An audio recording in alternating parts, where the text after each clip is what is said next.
Hi friends, வணக்கம். Welcome to Vidya's cooking channel. இன்றைக்கி என்ன வீடியோ பார்க்குறீங்கன்னா, நான் வந்து பெங்களூர் வீடு ஃபுல்லாகவே ஷட் டவுன் பண்ணிட்டேன் ஃப்ரெண்ட்ஸ். பெங்களூர் வீடு ஃபுல்லாக க்ளோஸ் பண்ணிட்டேன். இங்கே 17 இயர்ஸாக இந்த வீட்டில் இருந்தோம்.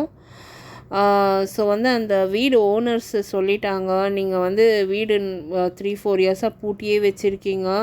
ஸோ எங்களுக்கு வந்து ஒரு ஃபேமிலி வந்து இங்கே தங்கணும், ஆன மட்டுக்கும் சீக்கிரமாக காலி பண்ணிவிடுங்கன்னு சொன்னாங்க.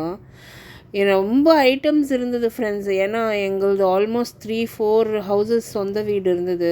ஸோ அதெல்லாம் ஐட்டம்ஸு நாங்கள் அக்யூமுலேட் பண்ணி இந்த வாடகை வீட்டில் இருந்தோம். அம்மா அப்பா இறந்த பாடு நான் இந்த வீட்டில் இருக்க விரும்பலை. நான் சென்னைக்கு மேரேஜ் பண்ணின்னு வந்துட்டேன். ஸோ வந்து ஒரு 5-6 டேஸ் ஆச்சு. எல்லாத்தையுமே ஃப்ரெண்ட்ஸுக்கு டிஸ்ட்ரிபியூட் பண்ணேன். முக்கால்வாசி ஐட்டம்ஸ் விற்றுட்டேன். அப்பாது ஸ்கூட்டருலேருந்து எல்லாமே விற்றுட்டேன் நான். ஸோ வந்து லாஸ்ட் டே இது பெங்களூரில் நான் ஸ்ரீராஜ் லஸ்ஸி பாருக்கு போயிட்டு கொஞ்சம் ரிலாக்ஸ் பண்ணேன். உங்களுக்கு என் ஃபேஸ் பார்த்தாலே தெரியும், நான் ரொம்ப சோகத்தில் இருந்தேன். பிகாஸ் நான் பிறந்து வளர்ந்தது எல்லாமே பெங்களூர் தான். எனக்கு ரிலேஷன்ஸு, எங்கள் ஃபேமிலி மெம்பர்ஸ் எல்லாருமே பெங்களூர் தான். எங்கள் அம்மா வந்து பாரத் எலக்ட்ரானிக்ஸில் ஒர்க் பண்ணாங்க. அப்பா வந்து கெனமெட்டல் விடியாவில் ஒர்க் பண்ணாங்க. ஸோ என்டையர் ஃபேமிலி வந்து ஆல்மோஸ்ட் 100-150 இயர்ஸ் இங்கே பெங்களூரில் செட்டில் ஆகிருக்கோம் நாங்கள்.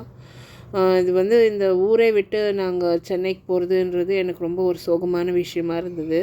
பட் என்ன பண்ணுறது, என் லைஃப் வந்து இப்போது வேறு திசையில் மாறி இருக்குது. I have become a family person. I'm a married lady and I have to take care of my husband. அதனால நான் வந்து இங்கே மூவ் பண்ணிட்டேன். Shriraj lassi bar must visit place. நீங்கள் பெங்களூர் போனீங்கன்னா கமர்ஷியல் ஸ்ட்ரீட்டில் இருக்குது. இங்கே லஸ்ஸி ரொம்ப நல்லாயிருக்கும், சாண்ட்விச் எல்லாம் நல்லாயிருக்கும். போர்ட்டரில் வந்து எல்லா சாமானும் போட்டு அமிச்சேன் பெங்களூர்லேருந்து. எப்படி போட்டு வச்சுருக்கான் பாருங்கள். சென்னையில் இன்னும் அடுக்கிட்டே இருக்கும் வீடு இன்னும் இழுத்தபடியே இருக்குது. நடக்கிறதுக்கு கூட இடம் இல்லை. அம்மா அது அல்மாரா மட்டும் கொண்டாந்தேன், கொஞ்சம் ஐட்டம்ஸ் என்னோடது கொண்டாந்தேன் பெங்களூர்லேருந்து. இதுதாங்க விலாகு. ரொம்ப ஒரு சேடாக இருந்தது எனக்கு பெங்களூர் விட்டு வந்தது. பட் சென்னை எனக்கு ரொம்ப பிடிச்சிருக்கு. இனிமேல் இங்கே தான் வாழ்க்கை.